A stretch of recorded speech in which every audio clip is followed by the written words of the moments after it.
para un viaje mental épico. Esta vez nos vamos a sumergir en el mundo de la filosofía presocrática. Exacto. Prepárense para explorar las ideas de los pioneros del pensamiento occidental. Viajaremos a la antigua Grecia. Más de 25 siglos atrás. Bueno, a ver, ¿de qué se trata todo esto? Es como si estuviéramos abriendo una cápsula del tiempo, Una cápsula del tiempo. llena de ideas fascinantes, Me gusta cómo suena eso. aunque a veces un poco confusas. Oh, ¿confusas en qué sentido? Bueno, el mayor desafío con los presocráticos es que casi ninguno de sus escritos originales ha sobrevivido. Espera, en serio. Estamos hablando de ideas de hace más de 25 siglos. No puede ser. Oh. Entonces, ¿cómo sabemos lo que pensaban? Buena pregunta. Nos basamos en fragmentos y noticias. Fragmentos, noticias. Suena a un rompecabezas. Exactamente. Los fragmentos son pequeños pedazos de escritos presocráticos reales. Pequeños pedazos. ¿Cómo de pequeños? Imagina encontrar una frase en un papiro antiguo Aray, eso no es mucho para trabajar. y luego intentar entender una filosofía completa a partir de una sola oración. Uf, suena un reto enorme. Lo es. ¿Y qué de las noticias? ¿De qué se trata? Son relatos de segunda mano, ¿Relatos de quién? de otros filósofos que escribieron sobre los presocráticos años, incluso siglos después. Ya veo. Entonces son como chismes antiguos sobre un filósofo. Exactamente. Y como con todo chisme, hay que tomarlo con pinzas. Cierto. Entonces, estamos tratando con fragmentos de ideas mezcladas con chismes antiguos. Más o menos. Esto se pone cada vez más interesante. ¿Ya? Pero, ¿cómo podemos estar seguros de que esas noticias son precisas? Podrían estar sesgadas. Absolutamente. Muchos de los que escribieron sobre los presocráticos lo hicieron para criticarlos Carlos. o adaptarlos a sus propias ideas. Ajá. Como si estuvieran reinterpretando la historia para su propio beneficio. Exacto. Entonces, ¿cómo podemos separar los hechos de la interpretación? ¿Cómo sabemos si estamos obteniendo una versión precisa? Es como una investigación detectivesca. De verdad. Tenemos que juntar las piezas. Juntar las piezas, Ay. filtrar el ruido. Ya entiendo. Pero ¿cómo lo hacemos en la práctica? Tenemos que comparar diferentes fuentes, buscar contradicciones Claro. y tener en cuenta los prejuicios de los comentaristas. Suena complicado. Y por supuesto, también considerar el contexto histórico Ah, sí, contexto. y cultural en el que vivieron estos filósofos. Entiendo. Es como reconstruir una canción a partir de algunas notas dispersas y rumores. Esa es una buena analogía. Pero, ¿por qué es tan importante entender a estos antiguos pensadores? ¿Qué relevancia tienen para nosotros hoy en día? Esa es la pregunta clave. Sí, ¿por qué debería importarme lo que un grupo de griegos antiguos pensaban hace miles de años? Aunque sus ideas pueden parecernos extrañas, los presocráticos fueron los primeros en cuestionar las explicaciones tradicionales del mundo, ¿En serio? ¿Qué tipo de explicaciones? las explicaciones mitológicas. Ya veo. En lugar de atribuir los fenómenos naturales a los dioses, Ajá, buscaron explicaciones racionales, interesante. ¿Y cómo lo hicieron? basadas en la observación y la lógica. ¡Wow! Es como si hubieran plantado la semilla del pensamiento científico. Exactamente. ¿Y qué tipo de preguntas estaban tratando de responder? Se preguntaban sobre la naturaleza del universo, El universo, claro. el origen del cosmos, Ajá, la composición de la materia interesante. y el lugar del ser humano en todo esto. Preguntas que aún nos intriguen hoy en día. Exacto. Es increíble cómo estas preguntas tan fundamentales han resonado a lo largo de los siglos. No solo eso, sus ideas sentaron las bases para la filosofía occidental, De verdad. influenciando a pensadores como Sócrates, Platón y Aristóteles, Los grandes nombres. impactando nuestra forma de pensar sobre la ciencia, Mucha ciencia. la política, Política también. la ética Ética. y la vida en general. Eso sí que es un legado. Pero, si casi no hay escritos originales, ¿cómo podemos estar seguros de que estamos interpretando sus ideas? Correctamente. Esa es la gran pregunta. No es como jugar al teléfono descompuesto a través de los siglos. Exacto, es un desafío enorme. Todo lo que leemos de los presocráticos está filtrado a través de múltiples traducciones Traducciones, sí. e interpretaciones, Venga. cada una con sus propios sesgos. Imagina el teléfono descompuesto pero con idiomas y siglos de por medio. Exactamente. Es alucinante. Es como si las ideas originales pasaran por un filtro gigante, Sí. cambiando un poco con cada paso. ¿Quién sabe que se ha perdido en el camino? Precisamente por eso Sí, es tan importante ser conscientes de las limitaciones de nuestras fuentes ya veo. y abordar estos textos con un espíritu crítico y una mente abierta. Entonces, para entender a los presocráticos, no solo necesitamos comprender sus ideas fragmentadas, sino también el contexto en que vivieron, la forma en que fueron interpretados a lo largo de la historia y las posibles distorsiones en las traducciones. Menudo desafío. Tienes toda la razón. Es como si estuviéramos armando un rompecabezas tridimensional, Tridimensional. con piezas faltantes, Uf, en un idioma que apenas entendemos. Suena a una tarea imposible. Pero ¿sabes qué? A pesar de todas estas dificultades, El esfuerzo vale la pena, ¿Por qué? ¿Qué hace que ese rompecabezas sea tan especial? porque al final lo que encontramos en esos fragmentos y noticias son las primeras chispas de la razón humana, Qué bonito. tratando de comprender el universo. Me gusta esa imagen. Los presocráticos nos muestran el nacimiento de la filosofía, el nacimiento de la filosofía. Antigüedad. con preguntas tan profundas y relevantes hoy como lo fueron hace miles de años. Entiendo. Entonces, a pesar de todos los obstáculos, vale la pena adentrarse en este mundo, porque nos conecta con las raíces mismas del pensamiento occidental. exactamente. Al estudiar a los presocráticos, no solo aprendemos sobre filosofía antigua, sino que también nos embarcamos en un viaje para comprender cómo la mente humana Comenzó a cuestionar el mundo que la rodeaba. Me encanta esa perspectiva. Entonces, listos para sumergirnos en el mundo de Tales, Anaximandro, Heráclito y compañía. Por supuesto. Abróchate el cinturón, Yo estoy listo. porque este viaje a través del tiempo promete ser una aventura intelectual salvaje. Suena emocionante. Y ya que hablamos de viajes salvajes, ¿qué te parece si comenzamos con Tales de Mileto? Tales de Mileto, ese no era el que predijo un eclipse. Él mismo se le considera el primer filósofo griego. Así, Tales he oído su nombre. pero no conozco mucho sobre sus ideas. ¿Qué lo hace tan especial? Bueno, para empezar, Tales se atrevió a romper con las explicaciones mitológicas del mundo. Romper con las explicaciones mitológicas. ¿A qué te refieres? En lugar de atribuir los fenómenos naturales a los dioses, buscó explicaciones racionales. ¡Qué rebelde! Es como si hubiera plantado la semilla del pensamiento científico. Exactamente. Y una de sus ideas más famosas es que el principio fundamental de todo el arché es el agua. Agua. ¿En serio? ¿Por qué el agua? Bueno, según los fragmentos que tenemos, Tales observó que el agua era esencial para toda forma de vida. Claro, las plantas, los animales, Claro. los humanos, todos la necesitamos. Exacto. También notó que el agua puede transformarse. Así hielo, líquido, vapor. Exacto. Entonces Tales creía que todo el universo estaba hecho de agua en diferentes formas. Exactamente. Para él, el agua era la sustancia primordial de la que surgían todas las demás cosas. Ya veo, claro, hoy sabemos que el agua está compuesta de átomos de hidrógeno y oxígeno. Cierto, pero para Tales, el agua era el elemento básico e indivisible de la realidad. Es fascinante cómo Tales buscó una explicación unificada para la diversidad del mundo. Precisamente. Y esa búsqueda de un principio unificador es una constante en la filosofía presocrática.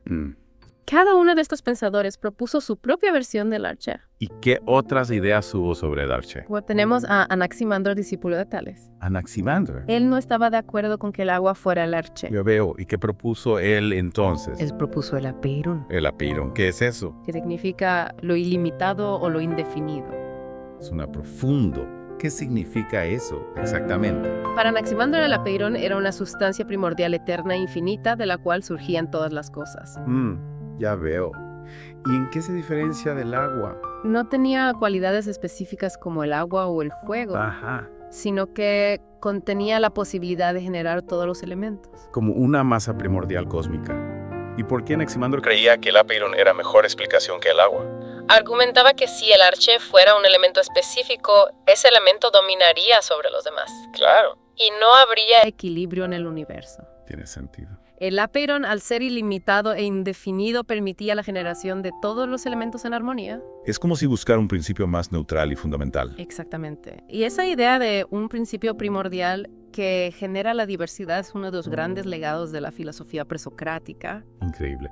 Y después de Anaximandro, ¿quiénes fueron otros pensadores importantes en esta búsqueda del arché? Bueno, también está Anaxímenes. Anaxímenes. ¿Qué decía él? Él propuso que el arché era el aire. El aire. Es interesante cómo cada filósofo veía el mundo a través de un elemento diferente. Sí, y cada uno aportaba argumentos ingeniosos para defender su posición. ¿Y cuáles eran los argumentos de Anaxímenes? Argumentaba que el aire era más fundamental que el agua ya que podía transformarse en otras sustancias, Transformarse. ¿Cómo? a través de la rarefacción y la condensación. Rarefacción y condensación suena a alquimia. Decía que cuando el aire se condensa se convierte en agua y luego en tierra. Interesante. Y al revés, la tierra se calienta, se convierte en agua y luego en aire. ¡Wow! como si estuvieran descifrando la química del universo con los conocimientos de su época. Exactamente. Y aunque sus ideas pueden parecernos simplistas, hoy estaban sentando las bases para el pensamiento científico. Si buscaban explicaciones racionales para el mundo, basadas en la observación y la lógica, en lugar de recurrir a los mitos. Exacto. Totalmente. Es impresionante cómo estos pensadores estaban tan adelantados a su tiempo. Hubo otros presocráticos que propusieran ideas radicalmente diferentes. Por supuesto. No podemos olvidar a Pitágoras y sus seguidores. Pitágoras, el del teorema, que tiene que ver a la geometría con la filosofía. Bueno, Pitágoras y sus seguidores creían que el principio fundamental del universo eran los números. Los números. ¿No es un poco abstracto? ¿Cómo podían los números ser la base de la realidad? Para los pitagóricos, los números no eran simples símbolos, sino entidades reales que expresaban la armonía y el orden del cosmos. Armonía y orden. Interesante. Observaban que los fenómenos naturales seguían patrones matemáticos. Patrones matemáticos. ¿Cómo cuáles? Como en la música o la geometría. Es cierto, la música y la geometría tienen una belleza que parece reflejar un orden subyacente en el universo. Exactamente. Y para los pitagóricos ese orden se expresaba a través de los números. Creían que todo en el cosmos, desde los planetas hasta la materia, podía explicarse a través de las relaciones numéricas. Increíble. Es como si estuvieran anticipando la física moderna, donde las matemáticas Son fundamentales. Sí, y esa fascinación por las matemáticas y la armonía cósmica es uno de los grandes legados del pitagorismo. Es asombroso cómo los presocráticos exploraron tantas ideas. ¿Y qué hay de Heráclito? He oído hablar de él como el filósofo del cambio constante. Sí. Heráclito es famoso por su idea de que todo está en constante flujo, como un río que nunca es el mismo. Un río que nunca es el mismo suena poético. ¿Tienes algún ejemplo de sus ideas? Su frase más célebre es: no se puede entrar 2 veces en el mismo río. ¡Wow! Es una imagen poderosa. ¿Qué significa eso exactamente? Heráclito argumentaba que el mundo está en un estado de cambio perpetuo. Cambio perpetuo. Todo fluye y nada permanece fijo. Lo que llamamos cosas son solo apariencias momentáneas en un flujo constante de transformación. Es como si el universo fuera una danza cósmica donde todo está en movimiento y nada permanece estático. Exactamente. Para Heráclito el cambio es la esencia misma de la realidad. Wow. Y esa idea del cambio constante ha tenido una profunda influencia en la filosofía occidental, ¿no? Sin duda, desde los estoicos hasta los existencialistas. Fascinante. Es como si Heráclito nos estuviera recordando que la única constante en la vida es el cambio. Pero si todo cambia constantemente, ¿cómo podemos encontrar un sentido de orden o Estabilidad en el mundo. ¿Cómo podemos comprender algo que nunca permanece igual? Es una excelente pregunta y es justo ahí donde Heráclito introduce una idea aún más fascinante, el logos. El logos. ¿Qué significa eso en el contexto de Heráclito? Para Heráclito, el logos es el principio de orden que subyace al flujo constante de la realidad. El principio de orden. Interesante. Es la ley universal que gobierna el cambio asegurando que no sea caótico, sino que siga un patrón, una lógica. Entonces, para Heráclito el cambio no es aleatorio, sino que está guiado por una especie de inteligencia universal, el logos. Exactamente. El logos es como el director de orquesta que armoniza la danza cósmica, asegurando que el cambio se produzca de manera ordenada y equilibrada. Esa idea es realmente intrigante. Es como si el universo tuviera un sistema operativo, una especie de código fuente que dirige todos los cambios y transformaciones. Esa es una excelente analogía. Y lo fascinante es que el logos para Heráclito no es algo externo al universo, sino que está presente en todas las cosas. Es presente en todas las cosas. Es la razón inherente al cosmos, la inteligencia que lo anima y lo dirige. Wow. Esa idea del logos me hace pensar en cómo la ciencia moderna busca leyes y principios que expliquen el funcionamiento del universo. Es como si en cierto modo estuviéramos siguiendo los pasos De Heráclito, buscando esa razón inherente al cosmos. Tienes toda razón. Y lo más interesante es que esa búsqueda de logos no se limita a la ciencia. También la encontramos en el arte, la música, la literatura, en cualquier campo donde la mente humana intenta encontrar patrones, conexiones y sentido en el flujo constante del cambio. Es increíble cómo las ideas de un filósofo que vivió hace más de 200-500 años pueden resonar tan profundamente con nuestra forma de entender el mundo actual. Es un testimonio de la genialidad de estos pensadores. A pesar de las limitaciones de su época, lograron formular preguntas y plantear ideas que siguen siendo relevantes hoy en día. Sin duda. Y hasta ahora hemos explorado una variedad de ideas sobre el arché, el principio fundamental de la realidad. ¿Qué otras sorpresas nos esperan en el mundo de los presocráticos? Prepárate porque ahora nos adentramos en un territorio aún más desafiante y enigmático. Más desafiante. Me gusta el suspenso. Vamos a explorar las ideas de Parménides y Zenón, quienes propusieron una visión radicalmente diferente del universo. No puedo esperar a escucharlo. Siento que apenas estamos arañando la superficie de este fascinante mundo de la filosofía presocrática. Y lo mejor está por venir. Prepárate para cuestionar todo lo que creías saber sobre la realidad. De vuelta en la inmersión profunda. Listos para adentrarnos en el enigmático mundo de Parménides y Zenón. Más que listos. La última vez quedamos en que estos filósofos cuestionaban la realidad misma del cambio. Exactamente. Prepárate para un cambio radical de perspectiva. Suena intrigante. Porque Parménides y Zenón nos invitan a cuestionar algo que damos por sentado. ¿Cuestionar qué? La idea del cambio. El cambio. Pero si lo experimentamos constantemente. Esa es precisamente la audacia de Parménides. Audacia. Él argumenta que el cambio es solo una apariencia superficial. Apariencia superficial. ¿En serio? Una ilusión de nuestros sentidos. Una ilusión. Espera. ¿Cómo puede ser una ilusión si lo vemos y lo sentimos todo el tiempo? Buena pregunta. Recuerda que los filósofos que hemos visto hasta ahora buscaban el arché en la naturaleza cambiante del mundo. Sí. Como Tales con el agua, Anaximandro con el apeirón, Heráclito con el cambio constante. Exacto. Pero Parménides rompe con esa tradición. ¿Y qué propone él? Para Parménides, la verdadera realidad es el ser. El ser, suena profundo. Una entidad eterna. Eterna. Inmutable. Inmutable, o sea que no cambia. Indivisible. Indivisible. Y perfecta. Perfecta. Entonces todo lo que vemos, tocamos, sentimos, es solo una ilusión. En cierto modo, sí. Para Parménides, todo lo que percibimos como movimiento, transformación, diversidad, son solo proyecciones de esta realidad última, el ser. Proyecciones. Como sombras de la realidad verdadera. Exactamente. Es una idea radical. Sí que lo es. Que desafía nuestra intuición. Totalmente. Pero que ha tenido una profunda influencia en la historia de la filosofía. Ya veo. Sentando las bases para el idealismo y el pensamiento metafísico. Entonces, para Parménides, el mundo que percibimos con nuestros sentidos es como una copia perfecta de una realidad más profunda y permanente, el ser. Exacto. Es como si estuviéramos viendo una película. Una película. Que nos muestra imágenes en movimiento. Pero sabemos que en realidad son solo fotogramas estáticos proyectados rápidamente. Entiendo la analogía. Entonces, si nuestros sentidos nos engañan, ¿cómo podemos acceder a la verdad del ser? Parménides argumenta que el camino no es a través de los sentidos. Claro, si nos engaña. Sino a través de la razón. La razón, o sea, el pensamiento puro. Exactamente. Solo mediante el pensamiento puro podemos acceder a la verdad del ser. Fascinante. Ya. ¿Y qué papel juega Zenón en todo esto? Zenón fue discípulo de Parménides. Y se dio a defender la idea de la inmutabilidad del ser a través de ingeniosas paradojas. Paradojas, como la de Aquiles y la tortuga. Exacto. La paradoja de Aquiles y la tortuga es una de las más famosas. Recuérdame cómo era. Zenón argumenta que para que Aquiles alcance a la tortuga, primero debe recorrer la mitad de la distancia que los separa. Sí. Luego la mitad de la mitad. Ajá. Y así sucesivamente. Creando una serie infinita de pasos. Exactamente. Y la conclusión de Zenón es que el movimiento, al implicar una serie infinita de pasos, es en realidad imposible. Es un verdadero rompecabezas mental. Me acuerdo que la primera vez que le escuché me quedé pensando un buen rato. El objetivo de Zenón era demostrar que la idea misma del movimiento es contradictoria. Contradictoria. Que nuestra percepción del cambio es una ilusión. Ya veo. Sus paradojas son una forma de argumentar, mediante la lógica, que la realidad última, el ser, es inmutable. O sea que Zenón usa la lógica para cuestionar algo que parece tan evidente como el movimiento. Exactamente.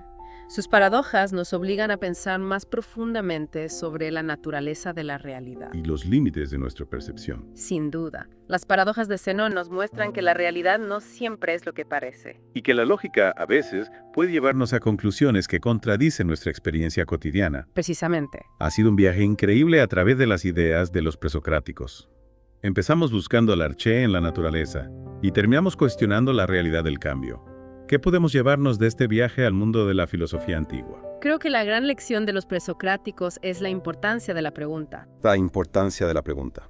Estos filósofos se atrevieron a cuestionar todo lo que se daba por sentado. Buscaron explicaciones racionales del mundo. Exploraron ideas audaces, incluso si parecían contradecir la experiencia común. Y nos dejaron un legado de preguntas que siguen resonando en la actualidad. Exactamente. Los presocráticos nos muestran que la filosofía no es solo un conjunto de respuestas, sino una actitud de constante indagación. Una búsqueda incansable de la verdad. Que nos impulsa a comprender el mundo que nos rodea. A nosotros mismos. Y el misterio de la existencia. Gracias por acompañarnos en esta inmersión profunda. Ha sido un viaje fascinante a través de las ideas de estos pensadores pioneros. Un placer compartir este viaje contigo. Recuerda, la filosofía está en todas partes, esperando ser descubierta.